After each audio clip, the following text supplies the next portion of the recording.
Doctor Aafia Siddiqui اپنے 3 بچوں کے ہمراہ کراچی سے لاپتہ ہوئیں۔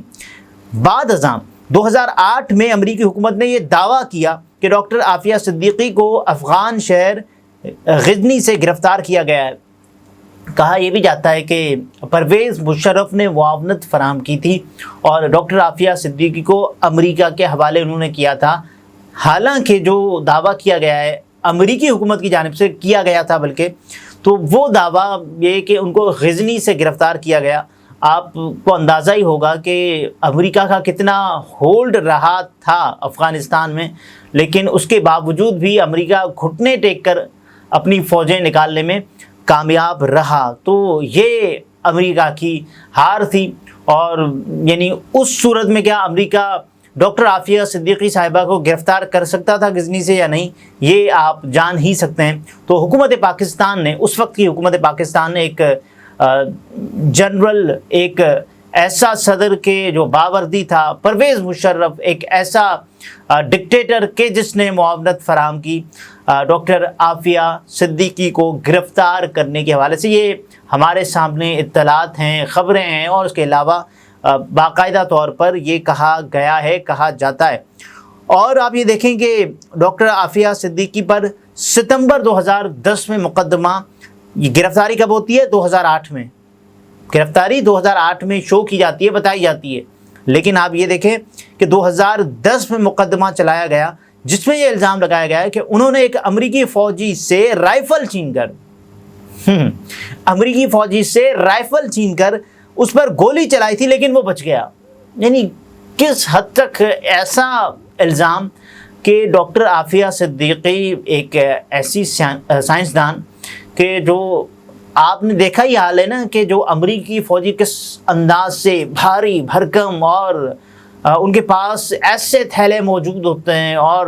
اتنی ان کے پاس پھرتی، طاقت، یہ سب کچھ ہوتا ہے، وہ توانائی سے لیس ہوتے ہیں، اور ایک ڈاکٹر عافیہ صدیقی صاحبہ ان سے رائفل لینے میں کامیاب ہو گئیں اور انہوں نے گولی بھی چلا دی۔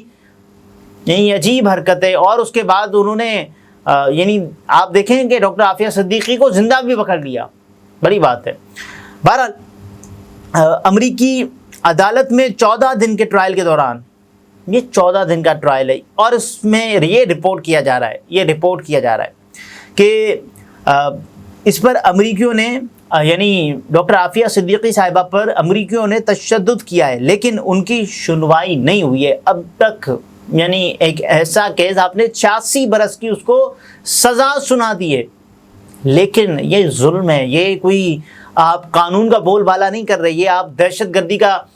قلع کما نہیں کر رہے، یہ تو آپ باقاعدہ طور پر ایک ایسی جان، ایک کہ جو آپ کے پاس اس وقت موجود ہے، اور آپ جابر ہیں، آپ ظالم ہیں، آپ ظلم کرتے ہیں، تو اور اس پر کوئی بولتا بھی نہیں ہے نا۔ وہ مظفر وارثی صاحب کہتے ہیں کہ کچھ نہ کہنے سے بھی چھن جاتا ہے اعجاز سخن، کچھ نہ کہنے سے بھی چھن جاتا ہے اعجاز سخن، ظلم سہنے سے بھی ظالم کی مدد ہوتی ہے۔ تو جو لوگ چپ ہیں مصلحتاً یا مصالحتاً، تو ان کو کم از کم اپنی آواز بلند ضرور کرنی چاہیے، یا اگر آواز بلند نہیں کر سکتے، میں بار بار کہتا ہوں، دل میں اس عمل کو، اس فعل کو ضرور برا سمجھیں۔ یہ آپ کے لیے یعنی ایک ایسی چیز ہوگی کہ کم از کم آپ نے ظلم کی حمایت نہیں کی۔ بہرحال اقدام قتل کے الزام میں ڈاکٹر عافیہ صدیقی کو 86 سال کی قید کی سزا سنائی تھی، یعنی ایک ایسی سزا جو کہ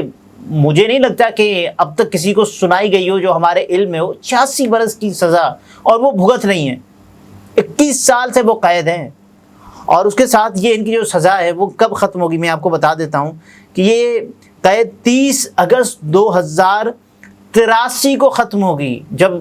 میں اور آپ شاید زندہ بھی نہ ہوں۔ یہ 30 اگست 2083 کو ختم ہو گئی، یعنی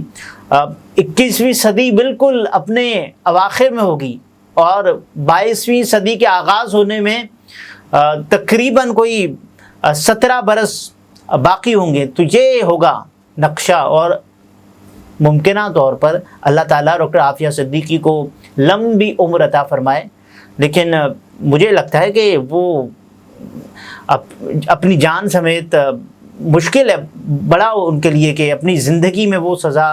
مکمل کر پائیں جو ان کو دی گئی ہے، اور جس انداز سے ان کو اذیتوں کا سامنا کرنا پڑا ہے۔ ان کے وکیل یہ باقاعدہ بتاتے ہیں کہ ڈاکٹر عافیہ صدیقی پر کافی اٹیمپٹس ہوئے ہیں، ایک تو یہ کہنے کے لیے کہ بھائی ریپ یہ ایک ایسی اصطلاح ہے جو ہم باقاعدہ ہچکچاتے ہیں بتاتے ہوئے، لیکن یہ ڈاکٹر عافیہ صدیقی نے برداشت کیا ہے۔ اور امریکی کیا بتاتے ہیں، ہم نے ان کو جو یہ کیا تو باقاعدہ ہم مجرموں کے ساتھ ایسا سلوک کرتے ہیں۔ یہ کہاں کا انصاف ہے؟ آپ نے کسی کو باندی بنا کے رکھا ہوا ہے اور اس کے بعد آپ کہتے ہیں کہ بھائی یہ ہم کر رہے ہیں، اور آپ بھٹائی کے ساتھ کر رہے ہیں۔ بہرحال امید کی جا سکتی ہے، کیونکہ امید پر ہی دنیا قائم ہے، یہ آپ نے بھی سنا ہے، میں نے بھی سنا ہے، لیکن آواز بلند کرنی ہے ہم سب نے۔